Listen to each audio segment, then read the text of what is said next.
Hi, Eliza. This is an assignment for my criminal justice corrections class. I'm going to video record your responses to some questions and explain to you with knowledge what I've learned from the class. The interview will take about 15 to 20 minutes.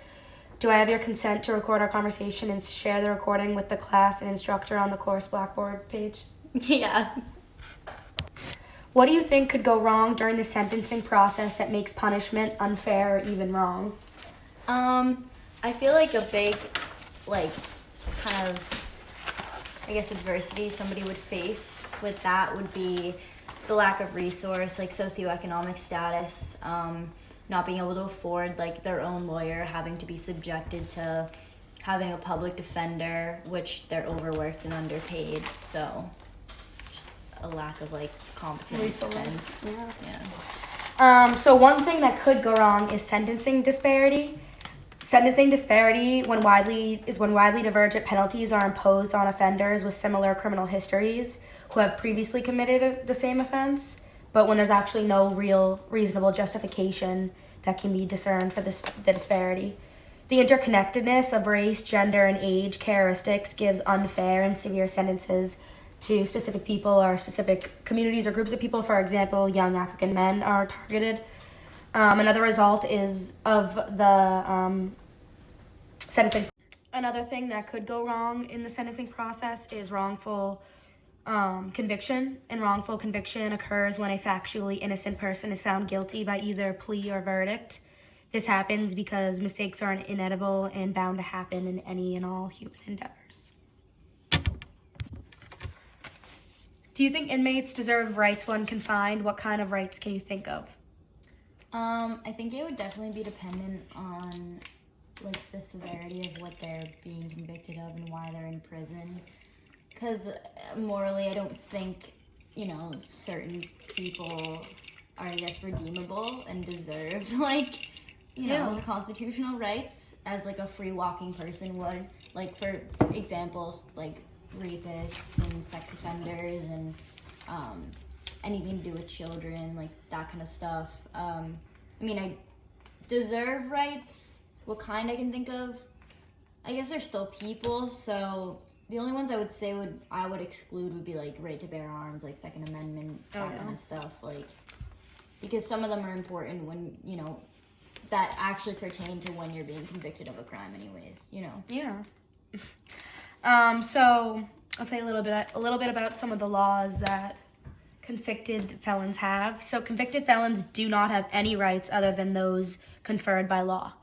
They're entitled to due process, and inmates are protected by the First Amendment, which gives them the right to religious freedom and freedom of speech. They're protected by the Fourth Amendment, which is protection from unreasonable searches and seizures of either themselves or their cells. They're also protected by the Sixth Amendment, which is the right to a speedy and public trial by jury, and also the right to be informed of the charges that are being brought against them. And also they are protected by the 14th Amendment, which prevents unequal treatment based on race, ethnicity, gender, socioeconomic status, and just gives them equal protection and under the procedural due process. All right. Do you think it is an easy job to be a correctional officer? What kind of challenges can you think of? I definitely don't think it's an easy job to be a correctional officer. I think that it entails a level of, inflicting and enforcing discipline. You kind of have to know, the right level to do it. You want respect from the inmates. I definitely think there's probably a mental toll that it takes on someone just to see, the culture and, when you have empathy for people and understanding, maybe what brought them to that point of being incarcerated, and just, violence, things like that. I don't think it's an easy job, no. No. I have a lot of my respect.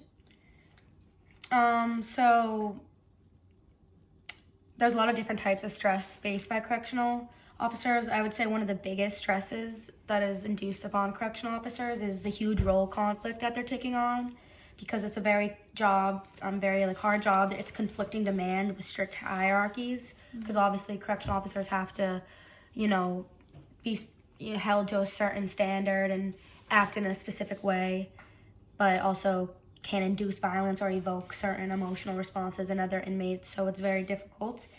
Stress is induced in a result of duties being very difficult and complex, but they still must perform. It's their job. They have a really heavy workload. Stress, especially with prison overcrowding, because there's so many inmates with very little staff. Most places are understaffed because of COVID too. Duties and expectations are also very unclear as a correctional officer because you're put in situations, and you have to think with your head. You have to think within seconds what to do if an inmate's coming at you or there's a fight or so on and so forth. Some coping mechanisms that correctional officers can use to increase and improve communication would be just more like collaborative meetings with staff and management and more support and encouragement from like the warden and supervisors. Have you heard about supermax or solitary confinement? Do you think we should use it in prisons and jails? I have heard about it. I believe they call it the hole or something like that. Again, I think it's a multi-layered question. I think there's some behaviors that would elicit that kind of punishment. I definitely think that it would, again, with the mental toll, take a big mental toll on somebody. Just not having access to pretty much the outside world and even having access to the outside world and even having conversations with other people. I think that can do a lot to someone's psyche. Do I think we should use it in prisons and jails? Yes, because I think some people, again, with the irredeemable quality, it's like some people are just that bad that they probably deserve that kind of punishment. Yeah. So you already know a little bit about solitary confinement, which is nice, but the real definition of solitary confinement is the physical isolation of individuals who are confined to their cells for 22 to 24 hours a day with little to no social contact with any inmates or anyone. They were used in the 19th century as the model form of imprisonment in the United States. So that was like the, model form. That was what imprisonment was, solitary confinement, which is terrifying. I didn't know that. And then it was abolished and then later brought back in the 20th century, and we still obviously practice solitary confinement today. The consensus on solitary confinement is really back and forth. Obviously, some people support it. Obviously, some people don't. But the overall consensus is that it has led to increased scrutiny and criticism across party lines. It's a really hard, subject, to disagree or agree on. But also the biggest consensus is that it should only be used as an exceptional measure, or it should be completely eliminated. So it really shouldn't be used just for the sake of people's mental health and everything. And it should never be used for vulnerable groups of prisoners. What do you think the culture is like in prison? So we both took this class in high school. We took criminal justice, and we had the privilege of being able to go visit a jail. Talk with the inmates. You got to talk with the inmates. Yeah, interview some people, hear their stories. And a few takeaways from that was, one, the correctional officer said he would rather work in a male prison than a woman, because women, I guess, are cattier. Yeah, I guess the woman prisons are crazy and a little more vile. Also, he said, and I believe this fully, that, even because there's people in there, depending on what kind of prison it is, but there's people in there for terrible things, but also like drug crimes and less severe kind of things. So the people that have like some morality, which most people do, don't like, the wife beaters and the child molesters, and they're definitely at risk of violence from other inmates. I would definitely think that it's a tough way of life.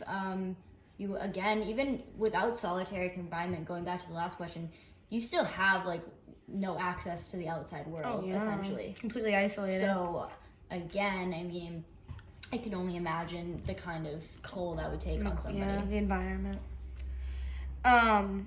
Prison culture largely reflects the values and norms outside of prison, primarily from the communities and streets that inmates call home. So if they're coming from like a rough part of a neighborhood, or if they're part of a gang, that's probably going to reflect what their time in prison is going to be like. There's like a kind of inmate society and hierarchy within and like along the inmates. Some like step up as leaders and become passive aggressive. Some are violent, some are not, so on and so forth. my god.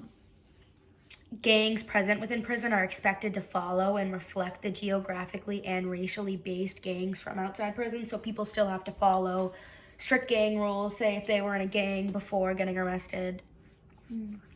Prison culture can also be affected by many, many factors, such as expenses, low budget, if it's a more rundown prison, and overcrowding, obviously, is a huge issue. Yeah. What predicts offending in prison is age, race, and then again, prison overcrowding. What predicts vulnerability within prison culture? Vulnerability is based on personal characteristics, such as, you know what I mean? You said like how kind of like a wife beater or a rapist might get targeted. Also, like things just like being older or younger could get you targeted, being more educated than others, being married, if you were employed before, again, if you were in a gang before, or if you had never spent time in prison before.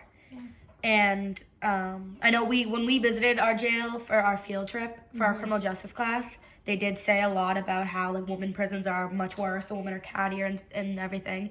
But I actually learned that male inmates are more likely to become victims of assault, physical assault, than women, because men are more physically confrontational than women, which makes sense. Makes sense. But we're much cattier. We are, yeah, it's more like vulgar, like I said. Like, I think he said, like, you know, like fecal matter, stuff like that. Gross stuff. Eliza, do you have any questions for me? And thank you for your participation. I don't believe I do, but I think you did an amazing job, and you're very eloquent, and you seem very knowledgeable. So great job. Hats off to you, Ari. Thank you.